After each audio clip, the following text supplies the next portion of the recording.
നമ്മളിൽ ഒത്തിരി സഹനമൊക്കെ ഉള്ളവരുണ്ടെങ്കിലും നമ്മളിൽ നിന്ന് നമ്മൾ പോലും അത്ഭുതപ്പെടുന്ന ചില റിസൾട്ട്, നന്മകൾ ഒരുപക്ഷെ നമ്മുടെ മക്കളുടെ ജീവിതത്തിൽ, അടുത്ത തലമുറയിൽ നമ്മുടെ ജീവിതത്തിൽ നിന്ന് വരും.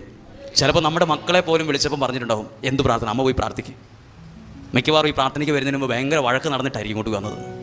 ഭയങ്കര വഴക്ക് വീട്ടിൽ കടന്ന്, എന്തിനാ പ്രാർത്ഥനയ്ക്ക് വരുന്നുണ്ടോ, നിങ്ങൾ വരുന്നില്ലേ എന്ന് ചോദിച്ച് വഴക്കുണ്ടായി. ആര് വന്നാലും വന്നില്ലേലും, ആര് കേട്ടാലും കേട്ടില്ലേലും നമ്മളിൽ നിന്ന് ദൈവം ചിലതിനെയൊക്കെ നല്ലതാക്കി കൊണ്ടുവരും. ചിലർ പറയില്ലേ, ആ മാതാപിതാക്കളൊക്കെ ഒത്തിരി സഹിച്ചാൽ എന്നാ, ആ മക്കളും മിടുക്കരാണല്ലോ, അവരൊന്നും നല്ല ഭക്ഷണം കഴിച്ച് നല്ലൊരു ഹോട്ടലിൽ പോയി നല്ലൊരു ടൂർ പോയിട്ടൊന്നുമില്ല. അവരൊക്കെ പ്രാർത്ഥനയായി മുട്ടുമ്മയിൽ നിന്നും കണ്ണുനീരൊഴുക്കിയൊക്കെ പ്രാർത്ഥിച്ചവരാണ്. പക്ഷെ മക്കളോ അവരിൽ നിന്നാണ്. അപ്പം അനുഗ്രഹമുള്ള ഒരു തലമുറയെ നമുക്ക് ഉയർത്തിക്കൊണ്ട് വരണമെങ്കിൽ ഇവിടെ ഇരിക്കുന്ന നമ്മളെപ്പോലെ കുറച്ച് പേരൊക്കെ വേണം. നമ്മളെപ്പോലെ കുറച്ച് പേരൊക്കെ ഇങ്ങനെ വേണം.